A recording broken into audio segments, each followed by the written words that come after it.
Boa tarde, pessoal. Vamos continuar então aqui os nossos vídeos de operações unitárias 1 para acompanhamento aí dos estudos durante a crise do Covid-19. Hoje nós entramos então no módulo 2, onde nós trataremos da estática dos fluidos e suas aplicações em relação às operações unitárias, certo? Basicamente, nós vamos falar um pouquinho sobre fluidos de modo geral, falar um pouco do que é fluido compressível e incompressível, um conceito aí que talvez seja um pouco mais novo. E vamos terminar o vídeo até equilíbrio hidrostático, né? Estou planejando um segundo vídeo, onde nós falaremos basicamente de equação barométrica e de aplicações de estática de fluidos para manômetros, decantadores e centrífugas. Basicamente o que vocês têm aqui então nesse primeiro slide é um diagrama com os estados da matéria, tá? Do sólido até o plasma. Se plasma é um estado da matéria novo ou não, é uma coisa que não há um consenso na literatura, muitos consideram que sim, né? O que está aumentando daqui para cá basicamente é o conteúdo energético do material. Então aqui eu tenho, por exemplo, um sólido que forma uma estrutura cristalina, um líquido, então eu consigo quebrar essa estrutura cristalina. Do líquido para o gás eu consigo vencer grande parte das ligações intermoleculares e aumentar o espaçamento aqui entre moléculas ou átomos. Se eu continuar aumentando essa escala energética, eu posso chegar a um ponto em que eu basicamente consigo ejetar a eletrosfera aqui dos meus átomos, tá? E eu vou ter um conjunto de núcleos e elétrons, né? Então cargas deslocalizadas aí no espaço, gerando basicamente um campo elétrico, tá certo? Aqui uma outra forma de ver essas transformações, tá? A matéria, pessoal, é essencialmente descontínua. Parece uma ideia estranha, mas há espaço vazio dentro de um átomo, né? Há mais espaço vazio do que espaço ocupado. O enfoque molecular da mecânica de fluidos, por exemplo, estuda as propriedades de um fluido a partir do comportamento de suas moléculas, tá? Este enfoque mostra que ela é descontínua. Pense então no espaço que tem basicamente entre o núcleo e os elétrons da eletrosfera, tá? Só que há um problema com essa abordagem, né? O estudo dos fluidos a partir desse enfoque é de difícil solução matemática. Porque eu vou querer, por exemplo, modelar esse fluido, eu vou querer atrelar um campo de velocidades a cada ponto do espaço para este fluido, e vou querer eventualmente derivar essa velocidade para calcular uma aceleração, por exemplo.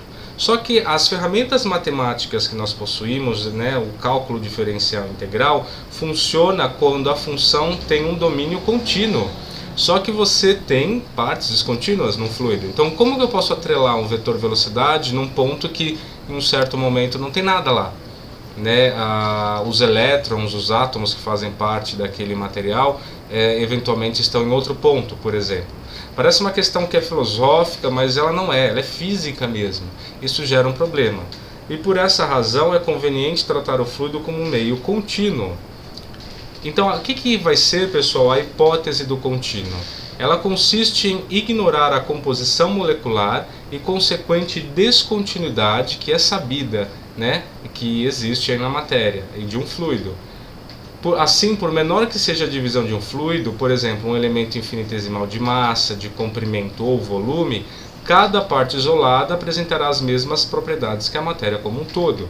Ou seja, eu estou desconsiderando a descontinuidade do fluido, mesmo sabendo que há uma continuidade. Parece uma abordagem um pouco estranha, né? Um pouco sem sentido, mas ela funciona bem. Por quê? Principalmente fluidos, gases e líquidos, há uma liberdade, né, para as moléculas. Então, em certo momento, uma região daquele fluido não tem nada, tem um espaço vazio, de repente está ocupado por um núcleo, por uma molécula, né, de modo geral. Então, esta hipótese, por mais que seja estranha, ela funciona bem. Então, de acordo com essa hipótese, os fluidos são meios contínuos. Cada ponto do espaço é um ponto do fluido. Não existem espaços vazios. Desprezamos a mobilidade de moléculas dos espaços intermoleculares, tá? E as grandezas aí, como densidade, volume específico e pressão, variam continuamente dentro do fluido. Então tudo isso é para eu poder calcular um campo contínuo, eu conseguir fazer cálculos com ele.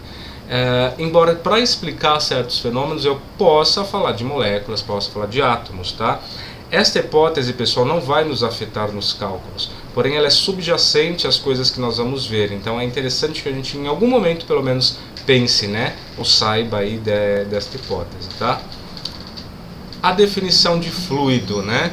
Há várias maneiras de definir, aqui eu vou apresentar uma que é mais intuitiva, lá pelo módulo 3 ou 4 nós veremos uma outra, mas fluidos são substâncias capazes de escoar e cujo volume toma a forma do recipiente onde está contido, tá? Quando em equilíbrio, um fluido não suporta forças tangenciais ou cisalhantes. Essas forças cisalhantes, pessoal, elas podem mover um fluido, tá? Eu posso, por exemplo, ter um líquido, né? Colocar uma placa em cima desse líquido e arrastar parte desse líquido. Força cisalhante é esse tipo de força de arraste. Lembra daqueles celulares mais antigos, onde você tinha que deslizar o tampo dele, né? O tampo traseiro dele? Você deslizava, então basicamente uma mão ia para o lado, outra mão fazia um esforço para um outro, certo? Esse esforço paralelo basicamente é um esforço cisalhante, tá? Todos os fluidos possuem um certo grau de compressibilidade, ou seja, eu posso comprimir os fluidos até um certo ponto. Obviamente eu consigo comprimir mais gases do que líquido, né? E oferecem pequena resistência a mudanças de forma. Tanto líquidos quanto gases são exemplos de fluido, mas eles têm características distintas. Líquidos, eles são praticamente incompressíveis. Há compressibilidade sim, mas eu posso ignorar em muitos casos, tá? Eles ocupam volumes definidos, então eu sei que um líquido que eu coloque num becker, se não preencher todo o becker, haverá o aparecimento de uma superfície livre e parte desse becker não estará preenchido. Em contrapartida, se eu coloco injeto gás aqui nesse recipiente, o gás vai se espalhar por todo o recipiente. Ele não vai tender somente a se concentrar na parte mais baixa, né? Porque aqui as moléculas estão mais livres e há menos moléculas, né? No gás do que no líquido, tá? Os gases já são compressíveis por natureza. Lembre-se da equação dos gases ideais, PV igual a nRT, né? Eu consigo aí comprimir gases, então se eu diminuo o volume, isso vai corresponder também a uma mudança de pressão, tá? Um aumento de pressão. Então, qual que é a definição de pressão, pessoal? Lembrando que pressão é definida como força sobre área, e ela vai ser importante porque uma mesma força pode estar aplicada em áreas distintas. Por exemplo, uma força de 200 Newton, aplicadas aí numa área de 4 metros quadrados, eu vou ter uma pressão então de 50, né? 50 Pascal. 200 newtons aplicados em 2 metros quadrados vai gerar então uma pressão de 200 dividido por 2, 100 Pascal, ou seja, a pressão aqui é maior que a pressão aqui. E faz todo sentido, né? Porque você tem uma força aplicada numa área menor, tá? E aqui um outro exemplo com outro número, né, que vai gerar basicamente uma pressão aí maior ainda, tá? Então pressão depende tanto de força quanto da área, tá? No caso de um fluido, quem é essa área? De onde vem a força, né? Primeiramente, a força num recipiente fechado, por exemplo, vem das colisões ou choques das moléculas contra as paredes desse recipiente, que vão então informar a área de colisão, né? A área seria toda a área aqui desse sólido e as forças aí seriam as forças de colisão aí das partículas, tá? A pressão também aqui tem a ver com movimento aleatório. Aqui a pressão tem a ver com a coluna de líquido. Então essa coluna de líquido exerce uma pressão sobre essa superfície, que também é de mercúrio. Em contrapartida eu tenho uma atmosfera aqui também fazendo um contrapeso, tá? Percebam, os dois casos são pressão, mas o aparecimento são devidos a causas distintas, né? Aqui por ter um aglomerado de matéria em cima de uma área, aqui é devido ao movimento aí estocástico das partículas, tá? A gente vai voltar em breve nessa estrutura aqui, né? Ela tem a ver com os experimentos de Torricelli para medição da pressão atmosférica. Primeiro princípio, então, pessoal, tratado aqui nesse módulo, basicamente é o princípio de Pascal. Eu acho que muitos de vocês já devem conhecer, mas a gente vai revisá-lo aqui, ele é importante, né? O que diz o princípio de Pascal, então? O acréscimo de pressão produzido num líquido em equilíbrio, então imagina aqui, dois vasos comunicantes, a princípio esse fluido está parado, ou seja, em equilíbrio. Então esse acréscimo transmite-se integralmente a todos os pontos do mesmo. Então, se eu aplicar uma força desse lado, essa força vai ser aplicada aqui por toda a câmara, tá? Por esse conjunto aí, essa interligação entre os vasos, tá certo? Então, de acordo com esse princípio, a força aplicada a um fluido é transmitida em todas as direções. Aqui então vocês têm um diagrama esquemático. Qual que é a vantagem disso, pessoal? Basicamente, eu consigo levantar um objeto exercendo uma força que é menor do que a força-peso dele. Né? Para levantar esse carro, eu precisaria, se eu levantasse diretamente, exercer uma força que é pelo menos igual à força-peso dele, né? Para conseguir levantá-lo. Com o princípio de Pascal, isso não é necessário, né? Porque, lembre-se, né? A força vai basicamente se transmitir aí, em todas as direções, tá certo? Então, a pressão aqui nesse ponto vai ser igual à pressão aqui. Só que escrevam aí, peguem um caderno, peguem uma folha e escrevam justamente para a parte 1 F1 sobre A, né? E para a parte 2 F2 sobre A. Não vou fazer isso aqui porque eu não tenho aquelas canetas ou tela de toque e eu escrevendo com o mouse eu sou péssimo, tá bom? Então eu deixo isso para vocês fazerem no papel. Então F1 sobre A1 tem que ser igual a F2 sobre A2, porque pelo princípio, agora temos aqui um fundo de cães latindo, tá? Como eu disse para vocês, eventualmente isso vai acontecer. Mas basicamente então você tem F1 sobre A1 tem que ser F2 sobre A2 pelo princípio de Pascal, certo? Só que o que vai acontecer com a força, pessoal? Você tem A1 e A2, né? A1 é menor que A2. Então para que a pressão seja igual, se eu aumento a área, porque aqui em 2 a área é maior, a força 2 vai ser maior também. Certo? Ela não vai ser igual à força 1. Então o que eu estou fazendo? Eu estou magnificando a força. Para que F1 sobre A1 seja igual a F2 sobre A2, é necessário que F2 seja maior do que F1, porque A2 é maior do que A1. Então escrevam isso no papel para se convencer disso. Dessa forma eu consigo levantar um carro exercendo uma força aí que é menor do que a força-peso, tá, deste carro, tá certo? Aqui tem alguns exemplos com números, tá? Que depois vocês podem ler e ficar para consulta. O princípio de Pascal, pessoal, também ele está por trás da ideia daqui de uma árvore aqui de um sistema de freios, tá?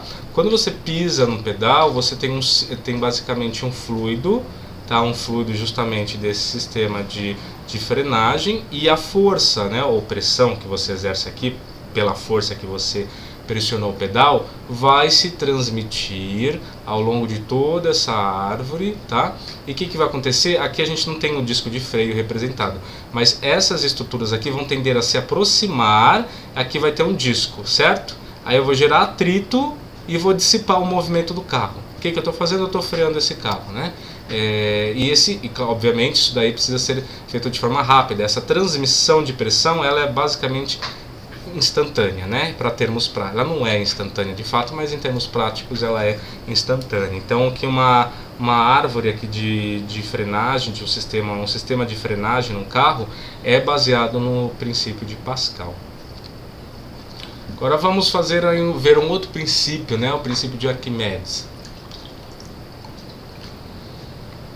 A história, né, há uma anedota, a gente nunca vai saber se é verdade ou não, que um dia Arquimedes estava lá na sua banheira, né, no seu banho de sais e tal, não tinha Netflix, não tinha, né, nada para fazer, então ele teve um insight em relação a uma força que apareceria nos corpos que estão submersos. E reza a lenda que ele saiu correndo, pelado, gritando eureka, eureka, né, a sorte dele que não tinha celulares aí para gravar isso daí e disseminar nas redes, né.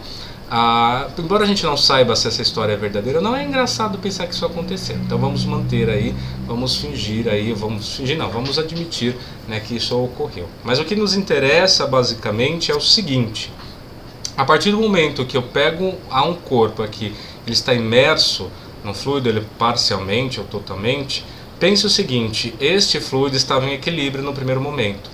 A partir do momento que eu desloco uma parte dele, isso significa que eu estou perturbando localmente esse equilíbrio das moléculas do fluido. E elas vão tentar se restabelecer o equilíbrio como tentando ejetar esse corpo para fora. Desta forma, aparecerá então uma força empuxo que vai se contrabalançar. Gente, aqui está resolvendo todos os telefones tocarem ao mesmo tempo, desculpem, tá? Ela vai contrabalançar basicamente a força-peso, tá certo? Então, qual que vai ser a fórmula para o empuxo?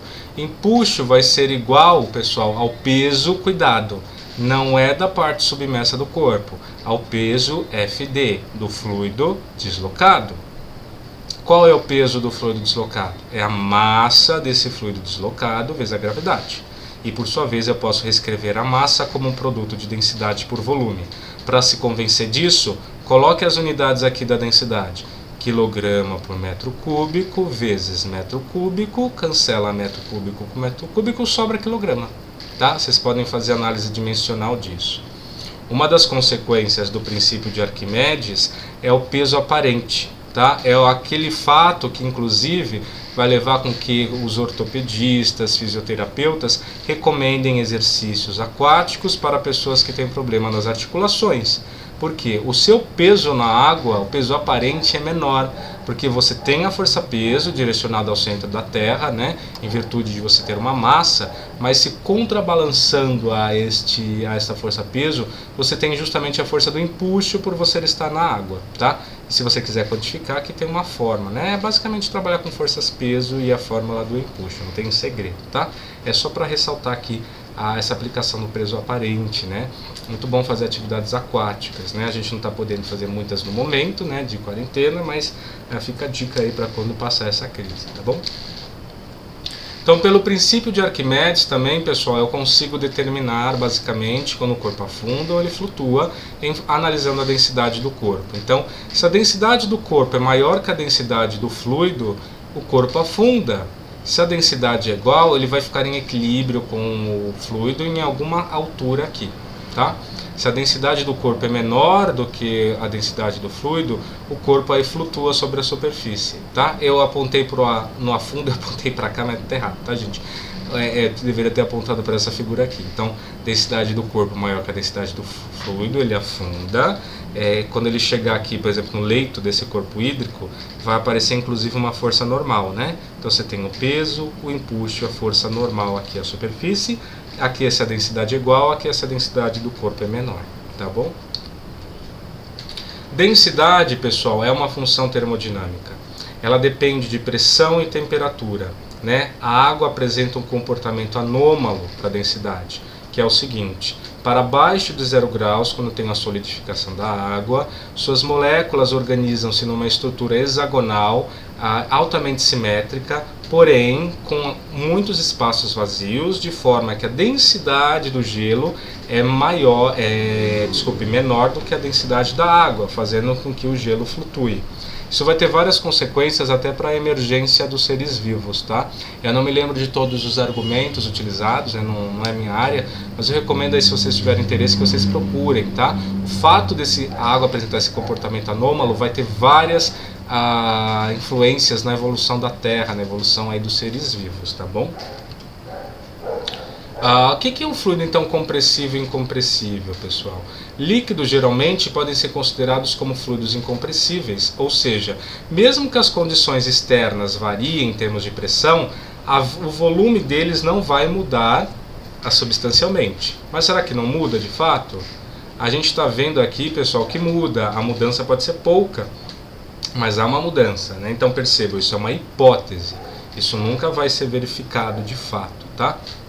Para um gás isso sempre fica bem forçado, né? Se mudou pressão, sempre vai mudar o volume, a não ser que a diferença de pressão seja muito pequena. Mas falar de fluido incompressível tem consequências para os cálculos, tá? Então, por enquanto, guardem essa informação qualitativamente. No futuro a gente vai recuperá-la, tá? Eu vou falar, lembram-se da hipótese de fluido incompressível? Então, ela terá consequências, simplificará alguns cálculos, tá? Mas, obviamente, é uma definição ou hipótese limitada. Desculpem. Basicamente, como a gente mede pressão atmosférica, pessoal? Eu tenho aqui algumas estruturas antigas, né, muito bonitas, né, já viraram objetos de colecionador, objetos vintage, mas que servem bem justamente para medir a pressão externa, tá? A ideia principal, basicamente, Ainda estou recuperando aí da infecção por influenza B, pessoal. Tô bem, mas estou espirrando e tossindo de vez em quando, mas tá tudo certo, tá? Então, o barômetro de mercúrio, né? Como que foram feitos aí os experimentos, pessoal? O Torricelli, lá no século XVII, pegou um tubo aqui com mercúrio, tá? Ele virou sobre um outro recipiente que também tem mercúrio, tá? A gente assume que não tinha nada aqui, então tem vácuo, né? Nessa área aqui, basicamente, o mercúrio desceu. E ele vai tender a uma certa altura, né? Pode ser mais baixa ou mais alta. E ele sempre percebia, ele fazia os experimentos no nível do mar, sempre percebia que esta altura equilibrava num certo valor, que são 76 centímetros, tá? Ou 760 milímetros de mercúrio, daí que vem essa unidade, tá? Por quê? O que está acontecendo aqui? Esta altura de coluna de líquido, a gente vai ver a equação em breve, exerce uma pressão aqui, tá, sobre esse fluido. Então ela tende a deslocar esse fluido e teoricamente tenderia a descer essa coluna, certo? Só que neste fluido que está no tanque, externamente há também uma influência externa. Externamente, com influência externa é ótimo, né? Mas aqui nesse fluido externo há uma influência extra aí da atmosfera, de forma que percebam, isso daqui é um contrapeso, certo? De um lado há uma atmosfera empurrando mais fluido para dentro, daqui essa pressão de coluna de líquido empurra o fluido para fora. Mas esse experimento vai ser importante porque justamente este valor vai me determinar o seguinte: então um valor de uma altura de 76 centímetros de mercúrio é equivalente, o peso desta coluna é equivalente à pressão atmosférica, tá? Então essa seria uma primeira medida aí desta pressão, tá? Nível do mar, obviamente, a gente sabe que se for para altitudes mais elevadas, esse valor tende a diminuir. Agora a gente então precisa quantificar essas coisas, pessoal. E essas coisas não são lineares, raramente as coisas na natureza não são lineares, então a gente sempre começa com uma análise infinitesimal do problema, tá? Eu vou mostrar aqui a dedução da equação, mas eu não vou cobrá-la em avaliações, tá? É importante apenas que vocês entendam uma vez e tenham visto uma vez de onde vêm essas equações, tá? Então imagina que você tem aqui esse não é um cilindro, né, mas é um sólido com uma seção quadrada, mas ele podia perfeitamente ser um cilindro, tá? Ele está fazendo as vezes aqui de um cilindro como esse, por exemplo. A gente está analisando justamente um pedacinho aqui desse fluido, tá? Só mudou a forma geométrica para facilitar o cálculo, mas isso não é relevante, a gente vai ver. O que acontece? Se eu considerar esse elemento de fluido, eu tenho algumas forças em atuação. Eu tenho uma força-peso direcionada para o centro da Terra. Só que nessa superfície aqui, a gente sabe que tem aqui um peso de uma coluna de líquido em cima desta parte. Então, nessa superfície de baixo, eu tenho uma força exercida justamente, né, direcionada para cima, justamente nessa altura aqui que eu vou chamar de altura Z, que é a da superfície de baixo. Aqui em cima, numa altura Z mais dZ, porque é um elemento muito pequeno de fluido, eu tenho uma pressão exercida na superfície superior devido à pressão desta coluna de líquido. Então o que a gente vai fazer basicamente, pessoal?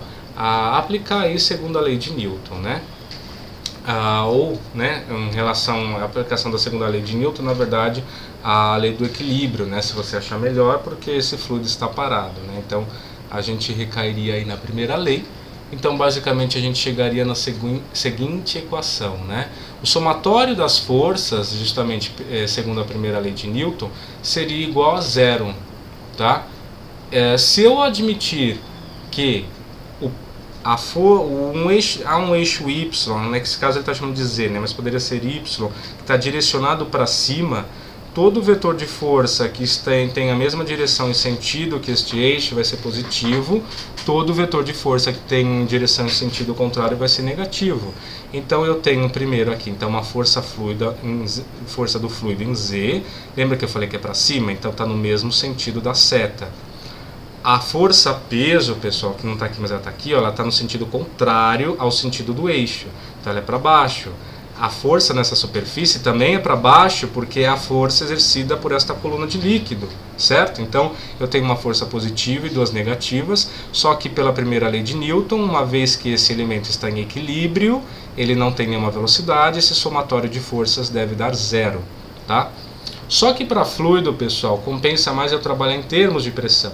E eu quero justamente deduzir uma forma, né, uma equação que vai me traduzir como a pressão varia ao longo da altura aqui dessa coluna de líquido. Então eu posso reescrever a força-peso como um produto de pressão por área, sendo aqui a pressão nesta superfície na altura Z uma pressão P, vezes uma área que ele está chamando de S, né, de surface, menos uma pressão exercida aqui nessa altura Z mais dz, que eu vou chamar de pressão, né, que é a mesma pressão que estava aqui embaixo, mais um dp, né, mais um incremento de pressão. Ah, mas não é negativo, conforme eu vou subindo vai ficando menor? Não importa para essa análise, contanto que o sinal negativo vai sair naturalmente, contanto que você seja coerente aí com os sentidos da força, tá? Se esse valor é maior ou menor, isso vai ser consequência do cálculo, tá? Multiplicado pela mesma área, tá? Perceba que não muda a área aqui ao longo dessa estrutura. Aqui é área S, aqui é área S, aqui é área S, área S e área S, certo? Menos a força-peso, pessoal. Vocês podem pegar aí também um papel e escrever força-peso. O que vai ser? É massa vezes aceleração da gravidade. Só que massa eu posso escrever como produto da densidade pelo volume. O volume desse elemento de fluido vai ser a área da base, que é S, vezes a altura, que é dz. Então, isso é um elemento infinitesimal de volume. Então, esse elemento infinitesimal de volume vezes a densidade me dá um elemento infinitesimal de massa. E massa vezes gravidade é força-peso, certo? Só que a gente pode fazer algumas simplificações aqui, né? Esse mais PS vai se cancelar com esse menos PS, tá? Vai sobrar aqui um menos dps menos ρgs dz. Como eu tenho S nos dois termos, eu posso cancelar, né, passar o S dividindo, sobra dp mais gravidade, densidade, variação de altura infinitesimal igual a zero. Quando a gente chegar aqui, nós chegamos então numa equação diferencial para essa distribuição de pressão. Só que eu estou interessado na forma integral, eu estou interessado em saber como isso varia com z. Se eu integro de forma indefinida, eu sei que a integral de dp é p mais uma constante, a integral de dz é z mais uma constante. Uma constante 1 mais uma constante 2 continua sendo uma constante. Então, olha a forma integrada aqui, né? P, aqui ele só dividiu todos os termos por ρ, tá? Só fiz um rearranjo, eu não precisaria ter feito isso. Ele integrou aqui, dividiu todo mundo por ρ, então P sobre ρ, mais G, ρ foi embora porque eu dividi por ρ, integral de dz é z, isso é igual a uma constante. Então isso é uma relação genérica que me diz o seguinte, há uma relação entre pressão e altura de fato. Só que não interessa essa forma genérica, né? Interessa pra gente uma forma que seja integrada entre dois extremos. Então se você fizer esta integração aqui, fica para exercício fazer, tá? A gente não vou cobrar isso de vocês. Se eu fizer essa integral, tá, entre dois pontos definidos, né, aqui entre ZA e ZB, então essa integral foi feita aqui de ZA a ZB, por exemplo, tá? Eu vou chegar nessa equação aqui, que é muito mais palatável, né? Uma diferença de pressão vai ser o produto da densidade, da gravidade e da diferença de cota, ZA menos ZB. Ou seja, a diferença de pressão entre esses dois pontos, pessoal, vamos voltar aqui, ó, PB menos PA. Então, aqui, ó, a diferença de pressão em B menos a diferença de pressão em A vai ser a pressão devido a essa coluna de líquido aqui, certo? Essa é a diferença de pressão. Aqui eu tenho uma pressão maior, porque eu tenho, além da pressão atmosférica, agora toda uma coluna de líquido exercendo essa pressão, tá? Ou ΔP igual a ρGH, lembram-se dessa equação? É daqui que ela surge, é justamente isso, ΔP igual a ρGH, que vocês viram em algum curso de física, por exemplo, vem justamente desta equação aqui. Esta é a dedução para a equação. De forma que eu posso simplificar a equação e a pressão então exercida por uma coluna de líquido vai ser justamente ρg, ZA menos ZB, vai ser justamente a altura aqui desta coluna, tá certo, pessoal? Então eu vou parar esse vídeo por aqui, até porque tá rolando um escândalo de cães aqui, a gente já chegou num ponto, numa duração já que acho que já está adequada, próxima de 30 minutos. Eu volto aí no próximo vídeo terminando a explicação desse módulo 2. Em breve também eu coloco aí alguns exercícios aí para vocês seguirem como exemplo, tá? E praticar. Tá bom, pessoal? Um abraço, boa tarde.